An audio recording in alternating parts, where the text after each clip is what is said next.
여러분들 안녕하세요. 램쌤입니다. 여러분들은 우리나라에서 유명한 회사라고 하면 어디가 떠오르나요? 아마 여기 있는 회사들이 우리나라에서 가장 유명한 회사들일 겁니다. 스마트폰이나 반도체를 만드는 삼성, 여러 교통기관이나 자동차를 만드는 현대자동차, 핸드폰 통신사와 정유소 같은 걸로 유명한 SK, 그리고 냉장고 같은 가전과 요즘 전기차 배터리로 유명한 LG가 있습니다. 그런데 도대체 이런 회사들은 언제부터 유명해지고 커진 걸까요? 오늘은 우리나라 산업이 어떻게 발달했는지 알아보겠습니다. 먼저 1960년대입니다.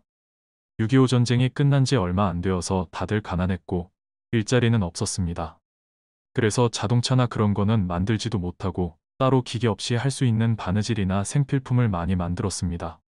오른쪽 사진은 가발 공장인데 이때 한국이 가발을 세계에서 가장 많이 만들어냈다고 합니다. 또 이렇게 사람이 많이 필요하니 도시로 사람들이 일자리를 찾아와 도시가 갈수록 커졌습니다. 1980년대가 되자 이제 어느 정도 경제 성장을 했습니다. 그래서 큰 돈을 만질 수 있는 큰 공장들을 짓기 시작했습니다. 철, 자동차, 석유 제품 가공 등의 규모가 큰 공업들을 시작했습니다.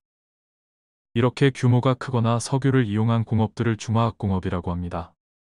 우리나라는 중화학공업이 이때부터 매우 발달했습니다. 근데 여러분들도 알다시피 우리 대한민국은 북한에 비해 자원이 적지요. 기름 같은 거는 거의 없고요.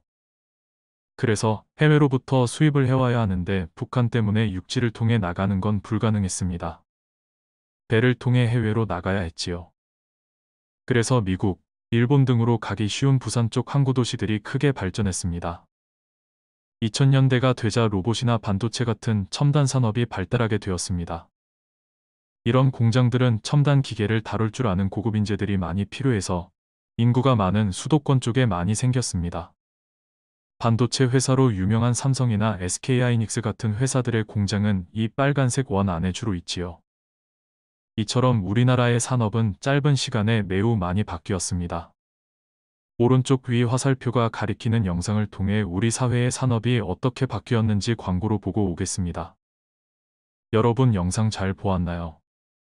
실제로 우리나라는 짧은 시간 동안 급격하게 산업이 바뀌었습니다.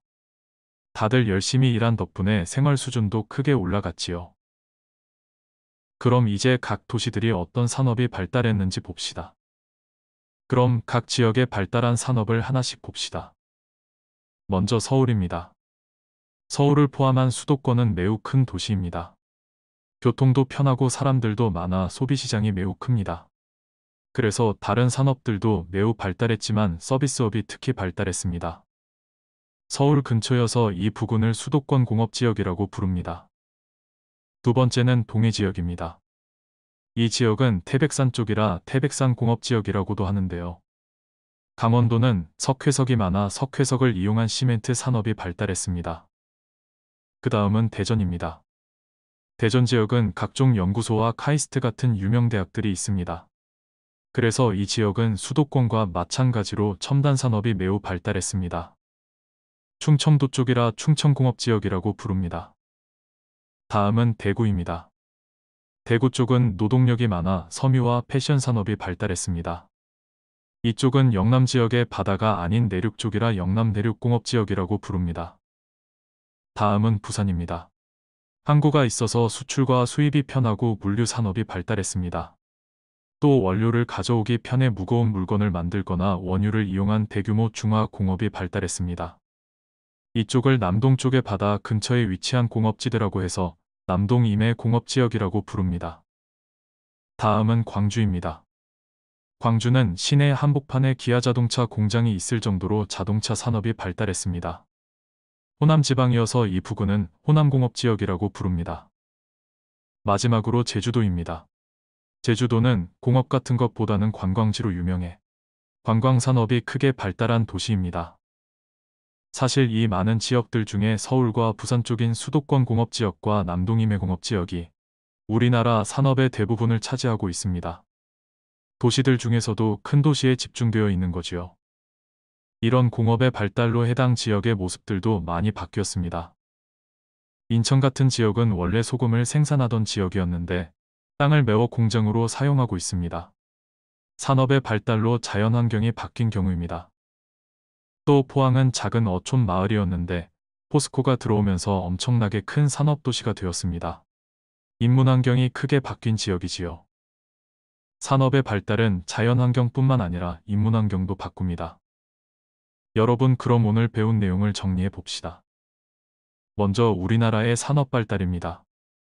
1960년대에는 생필품 같이 작은 것들을 만들다가 1980년대부터 큰 중화학 공업이 발달했습니다. 그리고 2000년대부터는 첨단 산업이 발달했습니다. 그리고 대표 공업지대에는 넓은 소비시장을 바탕으로 서비스업이 발달한 서울과 해안가에 있어 물류산업과 중화학공업이 발달한 부산이 있었습니다. 오늘은 여기까지 하겠습니다. 열심히 들어준 여러분들 고맙습니다.